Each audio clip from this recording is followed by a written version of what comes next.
salaamaaleykum chers téléspectateurs Prod by As ma dellu si waat seen xarit Pape Diamé si seen numéro instant de rire waa ak sama beneen invité ñu wax ci leneen waa yaa ma gën a xam maa ngi nuyu ñëpp di leen siyaar nag di leen kontaanee bu baax a baax a baax a baax waa sama invité nag dama leen di bàyyi ngeen découvrir ko seen bopp sax waaw parce que fii xam nga Sénégal moom mooy loolu man fépp laa toj. xam nga keroog dama fi génn am bu ma fi maye woon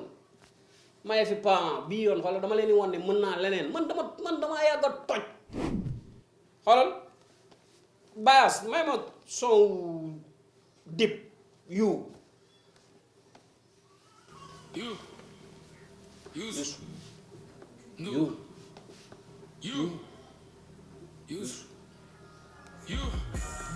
dina senn di génne si say baaxu bakkan dis la te man de as du ma rey dama kañ ngeen fa dugg su ak suufa seen deret wala derek c'est parce que yéen man de mosuñu jug di leen fete sa bët bi leen dem su liñ ci defee ko comme ni nga ko defee buntu bi bi say suñu ak que limousine du lu gis nga xaw ni ko ñëw mooy bukki bi golo bi moo mën ka ko ci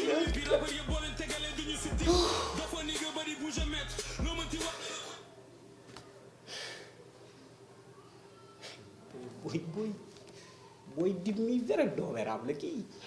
yàlla may na la de lii wax nu ko mën a enseigner nii ñu dem xooli sama invité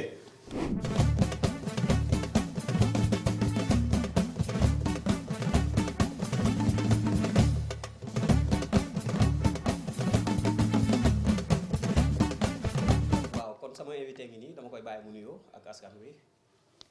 asalaamaaleykum maa ngi nuyu di leen ziar yéen ñëpp sama fans yi ak ñi nga xamante ni ñoo abonné suñu chaîne bi Prod by As je me présente maa ngi tudd Bocar Diamankar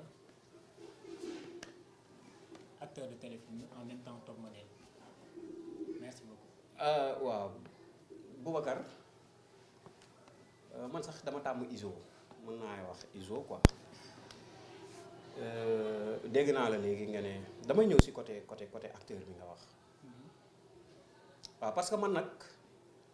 moom wax dëgg yàlla li gars yi di laaj di ko raay man dama bëgg ñu si duut baaraam yaa ngi comprendre bon li ma lay njëkk a laaj mooy lan moo tax yéen acteurs yi yéen au lieu que ngeen jaay film bi ñu leen jël personnage bi ngeen ci doon au lieu ngeen jaay personnage mais yéenay jaayu yéen seen bëri tiitar seen jaay affaire seen xoggaliku loolu la nit ñi di gën a gis ci personnage bi ñu leen jox que li ngeen war a won askan bi bon benn yow mën naa jël exemple sax si yow Boubacar yow fu ñu la fekk yaa ngi melastiku yaa ngi kii xam nga jaay taar bi loolu lan la quoi. waaw c'est que gars yi jaawale jaay taar ak bëgg sa bopp man loolu laa jàpp quoi gars yi jaawale jaay taar ak bëgg sa bopp donc jaay taar dafa am bëgg sa bopp am waaw bëgg sa bopp maanaam mooy lan kon ni ma gisee rek man damaa bëgg sama bopp peut-être ñenn ñooy jàpp ni kon benn jaay taar la du temps wala daam lu may benn affaire mais benn charme bu may jaay mais naturellement ñi laa mel ñi ma xam ñi ma dëkkal ñoom xam nañ ñi laa mel naturellement. kon yow li ngay def bëgg sa bopp la du jaay taar. non du jaay taar bëgg sama bopp la. man naturellement ñi ma xam dëgg-dëgg. léegi waxal ci kon li ma la question bi ma la posé. maanaam lan moo tax. yéen au lieu que ngeen jaay film bi mais seen bopp ngeen di jaay. ah ñun. yéen ñëpp acteurs yeeg actrices yëpp. non demeewul noonu. si non defal ndànk boobu bul ne demeewul noonu. xoolal mooy li ma la wax sànq affaire bi dañ ciy duut baaraam. noonu la demee. acteurs yeeg actrices yëpp koo ci gis moom boppam lay jéem a jaay au lieu que mu jaay film bi wala mu jaay personnage bi ñu ko jox. non xam nga tey jii nii c'est que lu si bëri maanaam mooy lan xam nga tey boo demee benn label de production ñu jox la benn rôle yow naturellement mun nga mel noonu naturellement mun nga tamit bañ a mel noonu mais am na ñi nga xamante ni donc ñoom nu ñu mel naturellement rôle yooyu lañ leen jox te man dama jàpp ni loolu noonu du seen arrangement acteur boobu noonu wala actrice boobu loolu du arrangement am man dama jàpp ni un acteur wala benn actrice moom comportement bu mu yor bu demee ci benn label dañ ko war a jox beneen rôle bi nga xamante ni donc dina ko yokk benn expérience bi nga xamante ni moom loolu da koy yokk moom si jëmmam tey boo xamee ni benn Boubacar benn jaay taar la wala dafa mun solin man jàpp naa ne bu demee fenn war nañ ko mën a jox beneen genre casting bi nga xamante ni da koy indil da koy loo xam ne du en tant que Boubacar en quoi tant que Boubacar waaw mais nag loolu moo fi am non mais dafa nag mais nag léegi nag fii nag non dafa nag loolu noonu non dafa xoolal dafa nag xaar question ñëwal. si réponse la ñëwal. donc loolu noonu day doon li nga xamante ni yow acteur bi yow loolu noonu da lay aider si lu bëri man de Boubacar en tant que acteur ni ma mel nii kon yow ni nga ko waxee sànq ñun dañoo bëgg suñu bopp dañoo bëri titre du genre parce que peut-être yow loolu nga gis si man mais naturellement nii laa mel man su ma sañoon su ma demoon ci benn label dañ may jox rôle bi nga xamante ni du ma du doon en tant que yow Boubacar en tant que quoi man du ma sañcee maanaam beneen casting ngay gis si man ok donc foofu nag di nga xam ne ni ñii nii bon waaw ñii nii am na maanaam am na fu mu jaar am na dégg waaw dégg naa li nga wax mais yow ku ne xam na ni fii léegi pour ñu jox la sax yow personnage boo xamante ne nii du yow nit ki en personne c'est rare waaw c'est rare si dëgg la yaa ngi comprendre dëgg la waaw mu ngi noonu loolu après dinañ si gën a xuus mais lenn laay ñëw mooy lan moo tax yéen kuñ ci xam mu commencé siiw sénégalais yi commencé ko xam après changé na xarit changé na numéro ñi mu doon dégganteel dootu leen dégganteel ñi mu doon toogal dootul toog ak ñoom waaw lan moo tax loolu quoi changement boobu parce que nag waaw mooy li ma la wax sànq rek nañ si duut baaraam da ngeen gaaw a soppeeku yéen da ngeen di cuubu dëgg la waa côté boobu dama la siy jàppale parce que am na ñi nga xamante ni moom noonu lañu mel kon ni nga ko waxee mais du ñëpp tey da ngay gis benn nit muy raam affaire yi métti loolu di raam parce que art bi yaa ma gën a xam dafa yaatu ku si nekk am na fi nga xamante ni foofu nga jaar donc am na moom ñi nga xamante dañuy raam muy metti ñu àndal seen i àndandoo muy metti trop ñu dem benn mois am tuuti asus rek bay weeku boo leen wooyee doo leen jot yëg seen bopp ba benn moment nii ñoom ñu foog ne ñoom duñ dee quoi loolu moom ñoom la concerné. waaw léegi yow lan ngay wax si loolu. waaw loolu ah yéen a far de yéen a far kon lan ngay wax si loolu yow. waaw loolu dafa doon li nga xamante ni man d'accord ma ci quoi man dama jàpp nit ki moom boo ñàkkee ñi nga doon àndal boo demee ba am war nga mën a àndal ñooñu nit waroo changer quoi. léegi lan nga gis yow que ni gars yi fu mu toll nii yow xam nga ni milieu bi dañ koy jàng da nga koy yow xam nga li may wax. mais léegi dañ fi bàyyi ñi nga xamante ni nii ñoo ko jàng wala ñoom lañ ci formé dem daw wutali ñeneen lan moo waral loolu yéen da ngeen xamatul li ngeen di jar wala yéen a tegul seen place fi ngeen war a toog wala qu'est-ce qui se passe lan la affaire bi lan la quoi lan moo tax ñu leen fiy teggi di daw di wutali ñeneen ñi. donc sa question ñun en tant que artiste quoi lan moo tax ñu fiy bàyyi daw di wuti ñeneen. waaw parce que da nga fiy gis ñoo xamante ni nii tey xam nga ki nga xamante ni dañ ko formé ci dara wala ki ko jàng bokkul ak ki nga xam ne da ngay ko jël rek ñëw teg ko.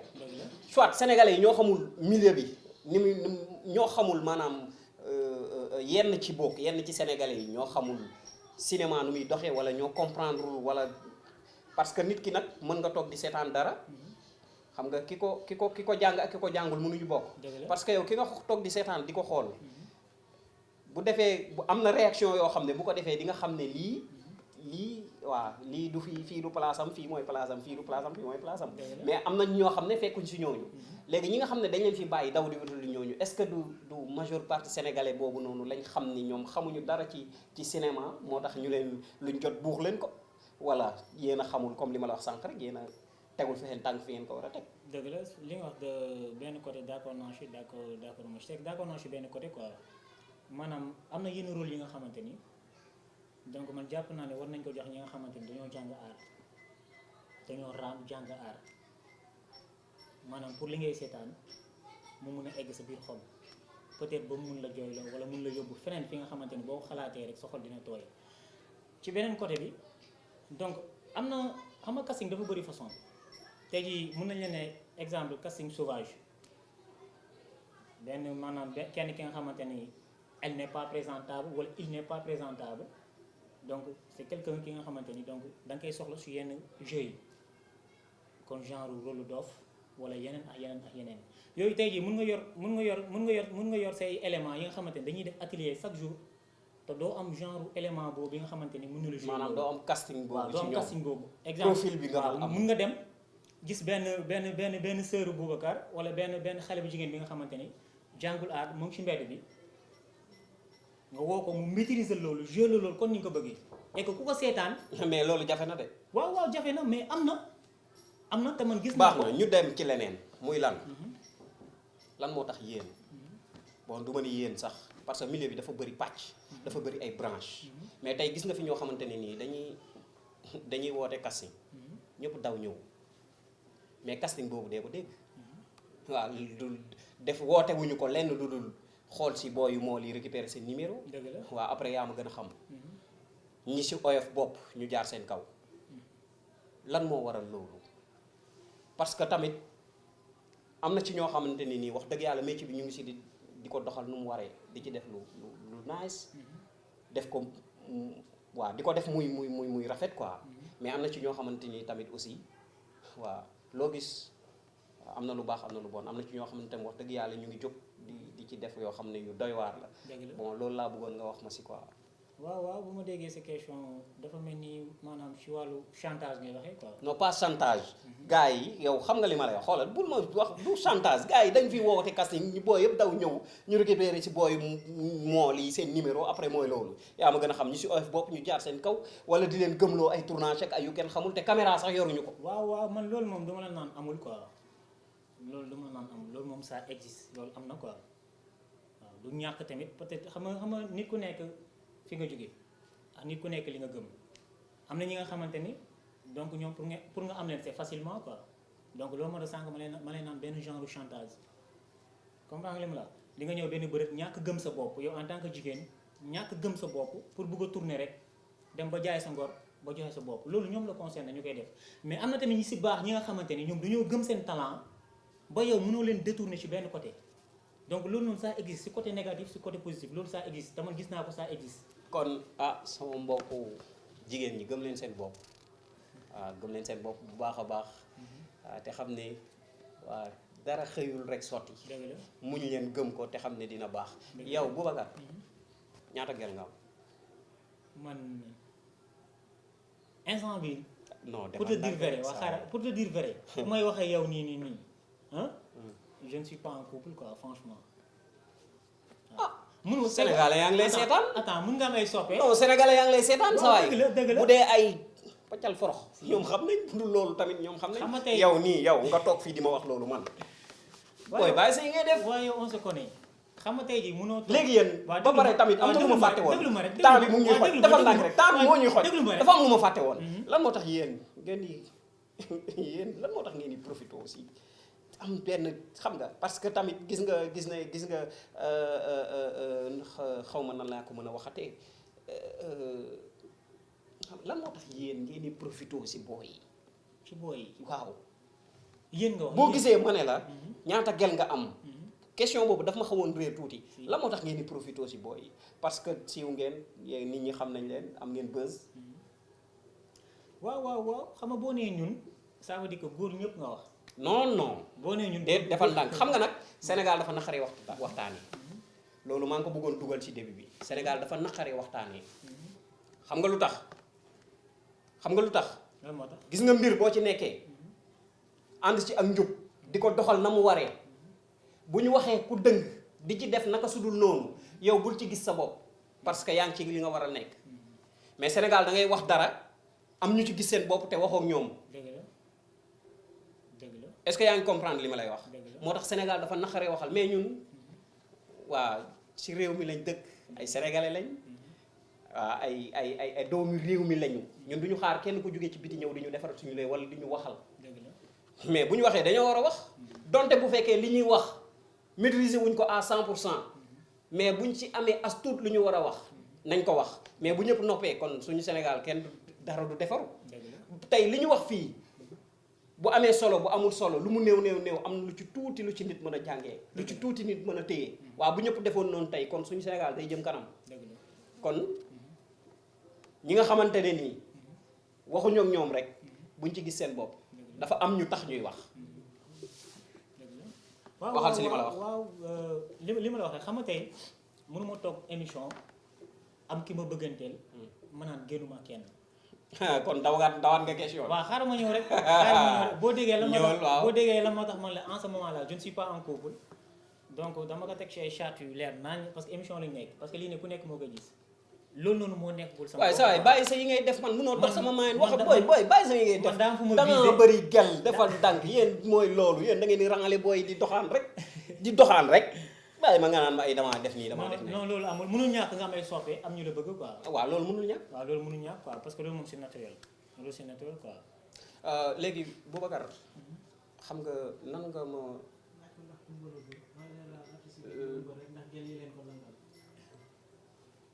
Boubacar mosoo tooñ doomu jàmm tooñ joomu jàmbur waaw jamais te ñaan moo ko yàlla defal ndànk nag saa yi Ah, en général defal ndànk rek xam nga lu tax ma ne la yow yéen da ngeen di profité da ngeen di def nangam ak nangam dafa am fu ma ko teg parce que am na ci ñoo xamante nii sa mbokk yi am na ci ñoo xamante ni tey fu ñu dem ba fa seen bu ne weng dañuy wër di ëmbal booy yi rek parce que mooy li ma la wax sànq lu tax ngeen di profité ci booy yi am ngeen succès am ngeen waaw nit ñaa ngi leen commencé tudd ñu ngi leen xam ngeen def ko benn buntu def ko benn atu waaw loolu kon li ma la wax sànq rek xam nga mbir boo gis rek am na ñu mu concerné man ma wax dëgg fi yàlla moom li nga ma laaj noonu mosuma trompé kenn et que su ma ko defoon sax peut-être benn instant di nga ci benn répondant nit ki dina ma tontul wala sax mu ne ma Boubacar Keral li nga wax si émission bi loolu amul loolu moom yàlla dama sutural maa ngi si sant yàlla bu baax a baax te ñaanu ma ko sax yàlla li ma la bëgg a xamal maanaam mooy lan ay ndaw lañ ay jeunes lañ waaw xaw nañ yàgg ci aar bi ñoo ngi raam daal ñoo ngi raam xam nga am na fu ñu jugee ñëw fii pour Bayas di liggéey ànd ak As yow macha allah suñu directeur technique ñoo ngi raam di liggéey te ñaan nañ yàlla nag. booy defal naa man du ma defal naa. ñaan booy nañ yàlla defal ndànk moo siiwal de defal ndànk man defal ndànk Prod by As maa ngi yow fii yow bokk yëpp képp déglul rek saa yi bu ma yow en tant que nañ dama defal na fii émission la du ma waxal sa wax rek te bu ma si dugal. waaw liggéey la c'est waaw xam nga liggéey waxal rek yow. xam nga liggéey munoo cité ñiy bàyyi ñii waaw munoo cité ñiy bàyyi ñii waaw bu ma cité man. donc yow Pape As donc ak yeneen gars yëpp dama mën a lim ñëpp donc maanaam dama bëgg a wax ne nii ñun ay ndaw lañ ñoo ngi fii di liggéey te gëm nañ suñu bopp te daam fu ñu teg suñu bët te gëm naa ni loolu noonu incha allah dañ fa egg te dañ ko jot te buñ si jotee dañ xam na lañ koy gérer mais lépp liggéey la laaj quoi donc gars yi da tournage gars yi dañuy foog ne yomb na yombul man daal loolu lay à chaque fois yomb na yombul d'une part am na suñu mu yomb parce que dafa laaj moyen ci beneen côté bi am na ci ñi nga xamante ni day metti si ñoom trop si wàllu transport yi habillement yi essayant comprendre surtout comment dire sax ci raccord yi tey mun nga am karaw ñu ne da war a wat tey tabaski jot nga am karaw ñun la noonu war a wat sa raccord bi da nga ko war a maintien ba tabaski bi jàll donc yooyu dafa doon ay détails yi nga xamante ni donc foog nga nekk ci biir waaw foog nga nekk ci biir mun ko comprendre te loolu boo doonul quelqu'un ki nga xamante ni yàgg nga raam donc yooyu yëpp doo ko mën a muñal ki nga xamante ni donc mooy diriger affaire yi quoi donc dafa bëri lu bëri li nga xamante ni da ci lalu mais affaire daal man dama jàpp ni gëm-gëm la rek waaw gëm-gëm la quoi xam nga tey jii nii kenn tëbul rek affaire yi sotti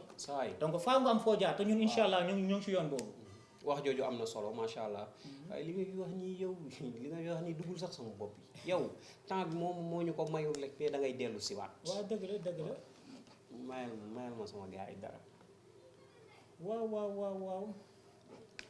dafa amoon benn. yow nag xam naa léebu tubaab ngay léebu. waaw yow woo waa ñoon daa am sama benn copain bu takkoon jabar ndeysaan moom na dafa yàgg def ay toj-toj mais kenn mus ko jàpp un bon jour jabar ji jàpp ko quoi jàpp ko nii fànk daaj léegi moom xam na ni jabar ji jàpp na ko de léegi mooy xaar bu njibee kër ga jabar ji lan la koy wax ñu dem kër ga toog jabar ji ñëw mel ni dara xewul tegal ko añ xam nga toppatoo ko macha allah di waxtaan ak moom xam nga maanaam lépp lu jabar war a defar jëkkëram rek mu ngi koy defaral jëkkër ji dem ba benn moment ni jaaxle naan ko di nga wax de wax moom di nga ko wax jabar ji naan ko waa man lan lay wax te jabar ji moom xam na ni bu baax lu jëkkër ji di wax mais jabar ji bàyyi ko ci biir rek xam na am na jigéen yoo xam ne dañuy dóore te duñu wax man loolu laa gëm ci nit quoi jëkkër ji ne ko man ne la di nga wax billaahi wallaahi taalaa di nga wax jabar ji naan ko lan laa wax wala fa lañ nekk dëkk fa benn moment mi loolu c'est que foofu dama la bëgg a wane nii donc du problème boo gis rek dañoo war a ñëw rek yuuxu ànd xadar wala àndal xadar yaa des choses yi nga xamante ni boo àndalee sa mental xam nga xaw a dallu tuuti man gëm naa loolu noonu mun nga ko fajee beneen côté bi nga xamante ni ak ki nga sekkal moom dina la jox cër xam nga jox la respect kooku depuis boobu noonu la ne coj ndeysaan depuis boobu la toj toj a jeex loolu am na solo yow it bàyyi toj toj gi nga nekkee non kon dama leen di jox dig daje ci seen beneen numéro instant de rire aja waaw bu maa ngi terminé dinaan booy man sama émission jeex dinaan sama mbokk artistes yi booy donc jàpp leen rek dina baax quoi dina baax gëm naa ni métti na lool mais dina baax di nuyu sama gars yëpp xam nga ñu may jaar nuyu fans yëpp ñi nga xamante ni abonné nañ Prod by As di leen jaar yéen ñëpp